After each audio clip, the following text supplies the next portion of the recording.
Hi, my name is Federico, and this is Cuttle's weekly live stream. For today, there was a request about making a luggage bag template. And the idea here is that, thank you, Emily, for submitting the question. So the idea here is that we have something very similar to the cards we've made before. Emily was suggesting that we could sort of automate it in such a way that once you create a shape, it would also auto-create the back. I think that might be too ambitious for a single live stream, so I was going to do something where we design like the basics, and maybe later we can explore those kind of more automated options. Thank you for posting some of the kind of references. So let me see more comments here. Here were some references. So this one is relatively simple. It has like 2 layers. Then there is something like this that is actually made out of like some sort of leather-like or leather itself. And then this one is the one that gives you an idea of like the multiple shapes that you could be choosing. I was looking at I found like the different references. So I found this one in particular on Etsy. And this maker had a video, which is kind of interesting. I'll reference the video in a moment. And because she did just like 2 simple layers. So I think that's the idea that I want to experiment with. So let me start with a blank project. I'm going to call it the luggage tag. And the idea with these tags is that you have like a simple card, like maybe like either a business card or like a credit card size thing where you put your name and address and you put it on your luggage. So I think I'm going to start with that as a reference. I'm going to drag a rectangle from the left-hand side. I'm going to place it kind of like on top of the origin. And I'm going to move the origin point down, or the transform center to the origin like this. What that does is that it kind of creates a reference point both for rotations. You can see it's like the equivalent of like pinning that point, and also for like the way it grows if you change the dimensions. So I Googled the basic size for a business card, kind of like the standard size. And it's usually 2 1/8 in width. And this is kind of like a funny way which you can write inches here. You can write 2 plus 1/8 if you don't remember the decimal, and it will just translate. And it's 3 plus 3/8, which is the same as 3.375.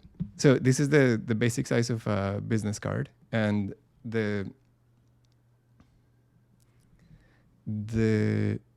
next thing I want to do is to create like the back of the luggage tag, the sort of place where it has the window. So I'm going to rename this component. I'm going to call it the card. Then I'm going to create another component, and I'm going to call this one the back. And so the back is going to be composed of the card, because that's kind of like my reference.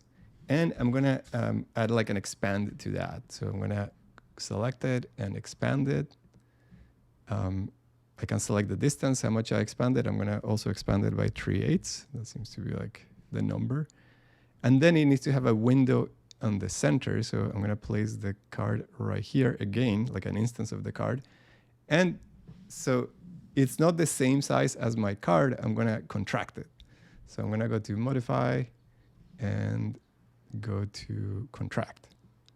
So that makes it a little smaller. So the card kind of so it's just like the window, but the card kind of stays in there.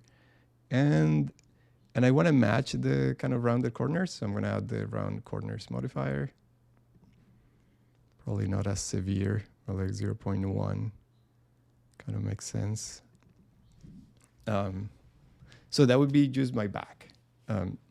Now I want to create the front. So the idea is that I have a card kind of like this one. I'll show you here in this tiny preview. And so the one I just created that goes in front is going to be something like these. So as you can see, it kind of, my card, the one where it has my name and stuff, it just kind of hides behind that one. And now I want to create something that goes in the back. So for that, it's going to be a shape similar to this one, but I'm gonna create a kind of simple version. So let me create another component, and I'm gonna call that one the front. And so the front is gonna be very similar to the back because I wanted to like match. So I'm just gonna use the back component I just created. And then I'm gonna add like a little section so I can add my tag. So it's gonna be just a circle for now. And I can simply join these two. So I'm gonna select it and apply a Boolean union. And just to give it like an extra nice kind of fancy look, I want these corners here also to be rounded. So I'm just gonna add to these, I'm gonna add the Boolean union. Sorry, not the Boolean union. I'm gonna add the rounded corners. So as you can see, that kind of rounds my corners down here kind of nicely. Those. And so now I want a place for the strap or something to go in there. And I'm going to use this pill shape. If you search for pill, that one comes, it's essentially a rectangle with rounded corners, but it's kind of convenient to use.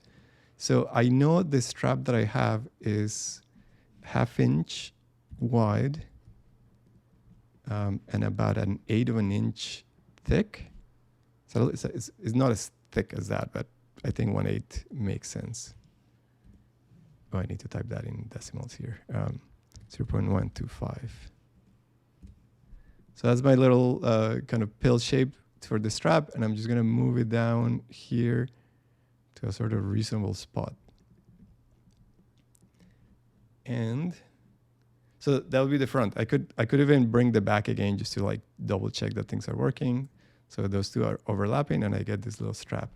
So let's delete that back. And now I can create my, I can go ahead and like sort of cut that one and show you what it looks like. Let me see. So I went ahead and cut that one. Kind of looks like these. And I also cut the one that goes in front. It kind of looks like these. And something interesting is that I was watching this video where this person made these tags out of wood. And I'm going to, if you go to the assembling part over here, let's play. She has used 2 layers.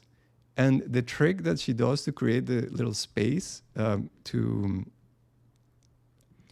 glue the card is that she uses this like tacky glue because it's fairly thick, and so she puts a kind of fairly thick layer just on the 3 edges, leaving the top edge as a gap, and then she glues it together. So that maybe works. I'm not entirely sure. I mean, I haven't tried it, so don't quote me on this one. But I'm not sure. I'm not sure that it would work. Because like once you have these 2 layers kind of like glued like that, you're kind of relying on just the glue to create the gap so you can insert it like this. I feel like when I glue things like these, I might like press it really well and then the glue might just cover it. So I'm personally not convinced by this technique, but you're welcome to try it. So I think I want to create a middle layer that has like a sort of U-shaped section where the card can slide. So let me do that. So I'm going to create another component. I'm going to call it the mid layer, or just mid. Yeah, mid layer. And so that one is going to be very similar to the back. I'm going to place the back right in the center. And I just want a pocket for my card. So I'm going to use the card component again. So I'm going to reuse that I created.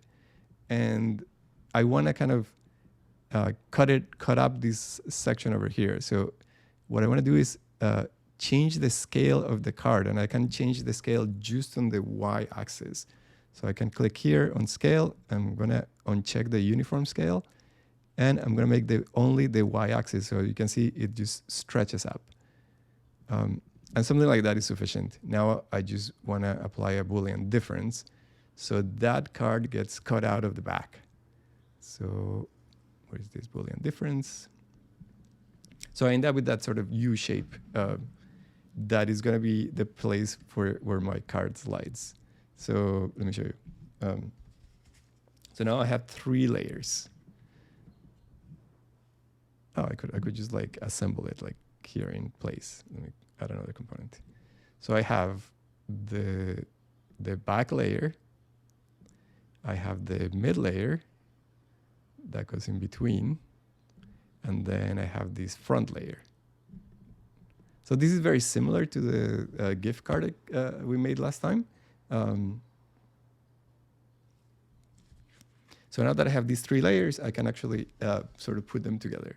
So here they are. So I have this, here's the U shape. So I would like glue this U-shaped layer here and then place the back. I mean, this is confusing to see what's back or the front. And now I have the gap in between where my card can slide. So something like this. Something like that. Yeah. I have a glued version that I'm going to show you here in a moment. But that's not all. I think the thing that we wanted to add was like some customization, which is not the thing I added on that gift card live stream. So let's clean this up a little bit.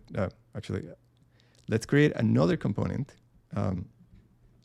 that is I'm going to call it the custom or customization, custom front. And so what I want to do with this one is grab that front component that I created.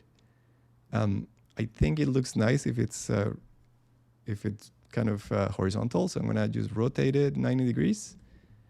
So that's my front. One question here is, wouldn't it be better to have the front and back the same shape and hole so that the name card can be removed unless you open the strap? Yes, I like that. I didn't think about that.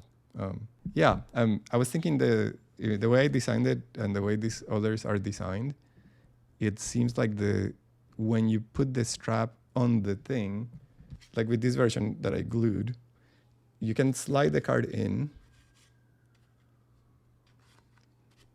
kind of like these, and then of course the card can come out really easy. But once the strap is in place, kind of like that. Once the strap is in place, like it kind of blocks the card from coming out. But yeah, so it works, but it's not necessarily ideal. And the suggestion that Ray was putting on the comments, which I like very much, was to do something a little different, like these. So let's prototype this one real quick. So the idea is that you would have. Let me create another component. I'm going to call it the front because the back alternative.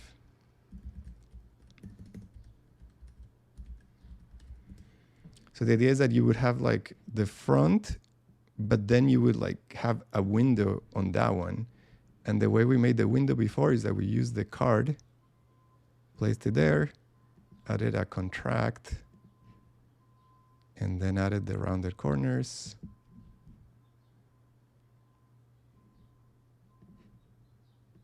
A smaller amount. And so now we have this alternative, or this kind of better version, is that we have this kind of front and then this back, and they are exactly the same shape. I mean, the outside part is the same shape, but this one has the window. And when you glue them together, probably with the mid layer in between as well. Yeah. So when you glue these two together, you can still insert the card from the top. Like the card would come in here from the top, and kind of nest in there, and then you would like run the strap through the middle. So yeah, this is a cool version. Thanks for that suggestion. I think I like this one better. So we'll keep this one as the back. But now let's go back to the customizing this part. So I think the idea here is to use the fit text. So I'm gonna try the fit text by searching here. And we want to place it right there. Let's see, let's move it over here. And then I'm just gonna size these rectangle for the text to sort of fit inside of my component with some sort of margins. What size seems reasonable? I guess the card was 3 3/8. So that makes sense. And then something like 2.5. And then let's make sure this is placed right in the center. Yeah. So the idea with this one is that whatever you type for your text, it should fit in there. So you could type something like, let's go places. And then we can choose a nicer font, and that could be engraved. I have a suggestion, a sort of tip here. All the free fonts in Cuttle are Google fonts, and Google has a kind of really nice way of browsing them. Oop, this is not the right thing. I'm gonna search for Google fonts. So when you're browsing fonts, now they added this like feeling and appearance on the left-hand side. So for example, if I want something like artistic, then it shows me kind of like all the previews. And I kind of like this fascinate without the little thing. So this one is just fascinate. So that's like a quick way of browsing fonts. I guess additionally, I should mention that whenever you're browsing fonts, if you need a specific language or a font that covers a specific language, you can also search that here. So I don't know, for example, if you're using something that uses Greek, you can search, you can click this little globe map. Let's uncheck the artistic. And then it should show you all the fonts that use Greek or any other language, for example, Japanese. And it shows you the examples, and these fonts you should be able to find in Cuttle. So let's go back to Cuttle, change the font here. I'm gonna change Fascinate. So I like that one. And then because we might want that to be an engrave, we can change the fill, probably to black and no stroke. And now let's make it more template-like. So let's add some kind of nice things to have. So the front in general, for cuts, we like the stroke to be red. Let's do that. We can make this one red as well. The mid layer, I also want all of these strokes to be red. Let's make it red. Now for the cut component, I'm gonna call it cut. For the cut component, I didn't change the back. So we want that stroke to be red.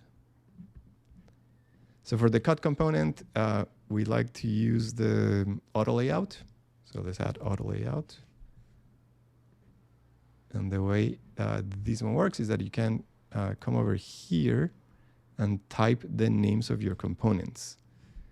And you can use the autofill feature. So I definitely want that custom front, which I misspelled.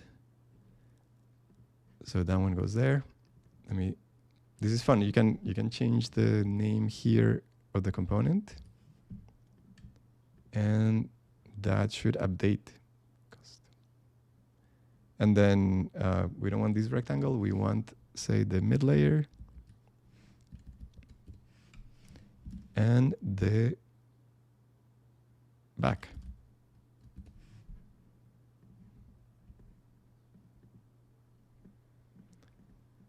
And so that would be the cut layout. And the last thing is I want to extract the components, extract the parameters. So let's go to the front and here. So here's something new to show you, which is kind of nice. If you go to the three dots here to extract as parameter, now there is an option that says extract as project parameter. So that's going to save us a step. In the past, I would extract as component parameter and then move it to the project parameter. But now we can just hit it project parameter, and there it is, my text. And I also want to extract the font. So let's go back here. Go to extract as project parameter. So that's my font. And that is the, oh, and now let's go to the README. We can add the component. I think the sort of preview would be the front.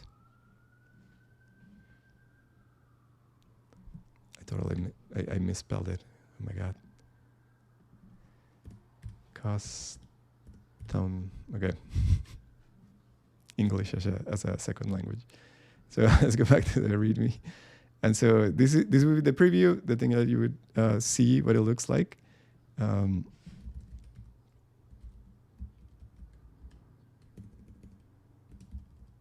You should be able to type anything here.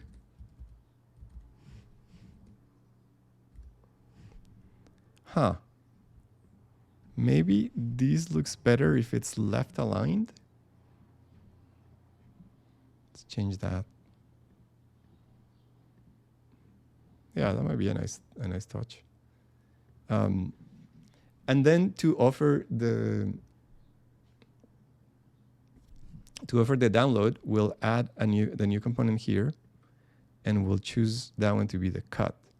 And so you know that the person that when the user is downloading anything, this is the file that they're gonna get. Oh, but I made it with not font version. Let's change the auto layout, and here in the back we'll use the back alternate. Yeah, this one's a little nicer.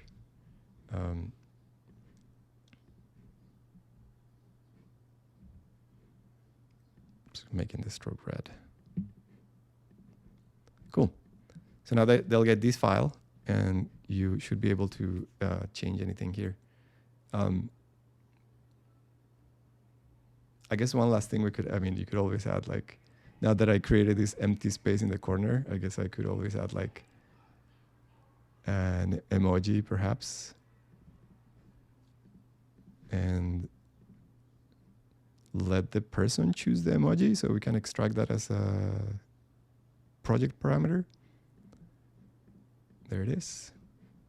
So maybe like an airplane. Yeah, just an idea. Yeah, so I think this is like the basic version where we have like the 3 layers. I think it would be nice to explore the ones that are made out of leather, and if you want to see those, do let me know, because I do have some ideas. So someone is mentioning in the comments that you could use like repeat along path and to create the stitches. And yes, that's an option that I think just working with stitches would be like a fun thing to show in a future live stream. So just to give you like a quick preview or idea of what that would look like, I was looking at Forrest made these stitch around logo project. And so the idea with this one is that you can change whatever logo whatever emoji you have here, and then you get these like stitches. And this one is using an interesting way of doing it. So for example, if you had like a rectangle,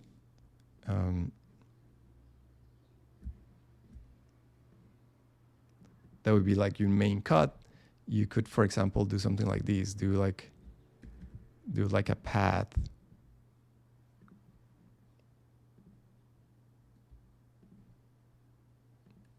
And then to that path, you can go ahead and apply this modifier that Forrest created called stitching holes. I'm blocking it.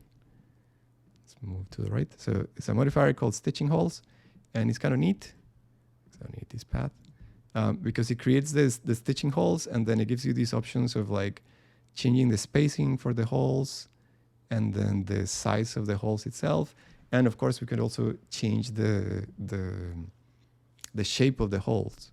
Like in this case, it's a circle, but we could make our own like hole component. So I think this would be a way to like figure out that stitching if you want to stitch it by hand. So do let me know if you want to see that, because I would like to explore some like stitching in the future. Anyway, thank you so much for watching. I will be publishing this template along with the video.